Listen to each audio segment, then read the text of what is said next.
আসসালামু আলাইকুম ওয়া রাহমাতুল্লাহি ওয়া বারাকাতুহু। সুপ্রিয় দিনী ভাইরা, আশা করি ভালো আছেন।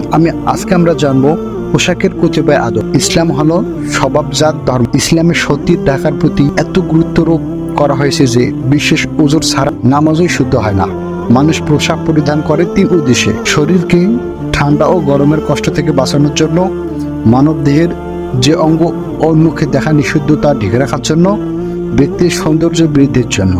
পুরুষদের জন্য নাভি থেকে হাঁটু পর্যন্ত, আর ভদ্র স্বাধীন মহিলার জন্য মাথার চুল থেকে পায়ের পাতা পর্যন্ত, এবং দাসীর জন্য পিঠ সহ হাঁটু পর্যন্ত ঢেকে রাখা একান্ত জরুরি। একজন মানুষের জন্য অন্যের সামনে সদর খোলা জায়েজ নেই, এমনকি বিনা কারণে একাকী অবস্থায় সদর খোলাও ভালো নয়। এক সাহাবী নবীজিকে জিজ্ঞেস করলেন, আমরা যখন একাকী হই, আমাদেরকে দেখার মতো কেউ না থাকে, তখন কি আমরা আমাদের সতর খুলতে পারবো?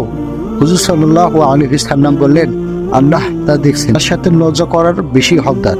অন্য আরেক বর্ণনায় আছে, কখনো উলঙ্গ হবে না, কেননা তোমাদের সাথে ফেরেশতারা উলঙ্গ অবস্থায় তারা বিচ্ছিন্ন হয়ে যায়, তাই তাদের প্রতি লজ্জাবোধ করা উচিত। হযরত আদম ও বিবি হাওয়া আলাইহিস সালাতু ওয়াস সালামকে বেহেশতের পোশাক পরিধান করানো হলো। আল্লাহ তাআলা আইন লঙ্ঘন হলে তাদের দেহ হতে পোশাক খুলে পড়ল, সাথে সাথে তারা পাতা দিয়ে সতর ঢাকার চেষ্টা করলো।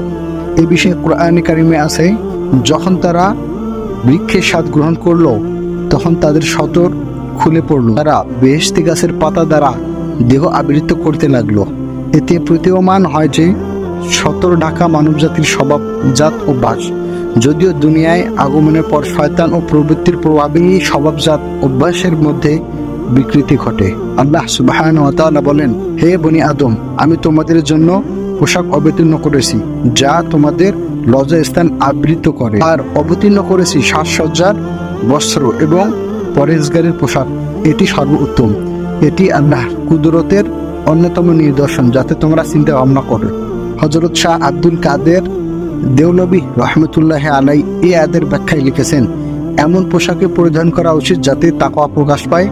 পুরুষ যেন রেশমি কাপড় ব্যবহার না করে, যাতে মানুষের নজর। পোশাকের কিছু আদব হলো, যে ব্যক্তি দুনিয়ার লোক দেখানোর জন্য খ্যাতির পোশাক পরিধান করে, কিয়ামতের দিন আল্লাহ সুবহানাহু ওয়া তাআলা তাকে অপমানের পোশাক পরিধান করাবেন।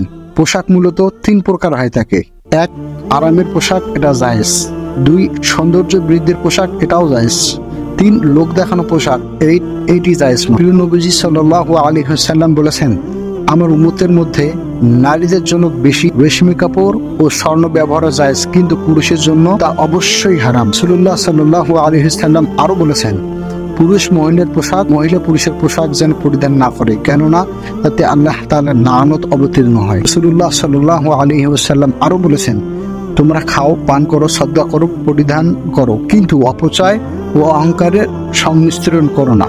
হযরত সামুরা রাদিয়াল্লাহু তাআলা আনহু হতে বর্ণিত, হযরত নবী করিম সাল্লাল্লাহু আলাইহি ওয়াসাল্লাম বলেছেন, তোমরা সাদা কাপড় পরিধান করো, কেননা সাদা কাপড় পরিচ্ছন্ন ও উত্তম। এই বিষয়ে পুরুষদেরকে উৎসাহিত করা হয়েছে, ও মৃত ব্যক্তিকে সাদা কাপড়ে কাফন দাও। প্রিয় নবী সাল্লাল্লাহু আলাইহি ওয়াসাল্লাম যখন পাগড়ি বাঁধতেন, তখন পাগড়ির সীমালা পিছনে ছেড়ে দিতেন। হযরত রুকানা রাদিয়াল্লাহু তাআলা আনহু বলেন, হযরত রাসূলুল্লাহ সাল্লাল্লাহু আলাইহি ওয়াসাল্লাম বলেছেন, আমাদের ও মুশরিকদের পাগড়ি বাঁধার মধ্যে পার্থক্য হলো, আমরা পাগড়ির নিচে টুপি পরিধান করি।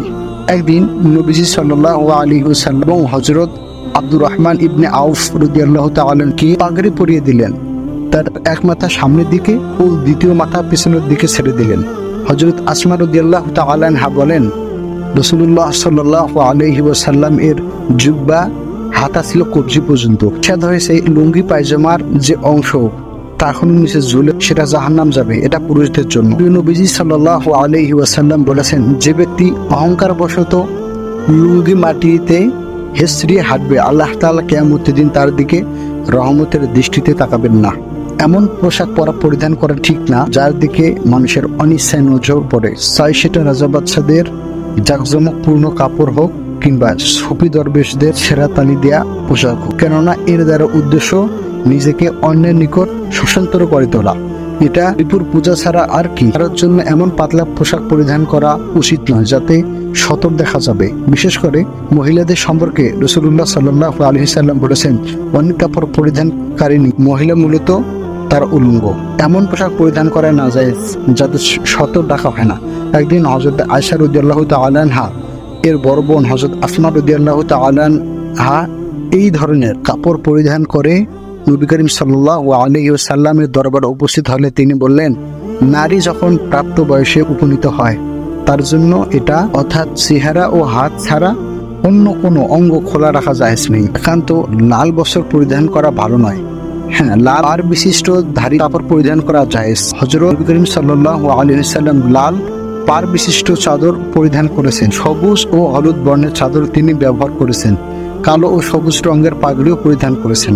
নতুন পোশাক পরিধানের সময় নবী করিম সাল্লাল্লাহু আলাইহি ওয়াসাল্লাম এই দোয়া পড়তেন, আল্লাহ তাআলার প্রশংসা যিনি আমাকে এটা পরিয়েছেন এবং আমার শক্তি ক্ষমতা ব্যতীত আমাকে জীবিকা দান করেছেন। জুতা পরিধান করার সময় জুতা ডান পায়ে আগে পড়বে এবং খোলার সময় বাম পায়ের জুতা খুলবে। একজন সত্যিকারের ইমানদারের পোশাক কাফেরদের পোশাক সাদৃশ্য হওয়া আদৌ উচিত নয়। রাসূলুল্লাহ সাল্লাল্লাহু আলাইহি ওয়াসাল্লাম বলেছেন, যে ব্যক্তি যে সম্প্রদায়ের সাথে সাদৃশ্য রাখে সে তাদের অন্তর্ভুক্ত।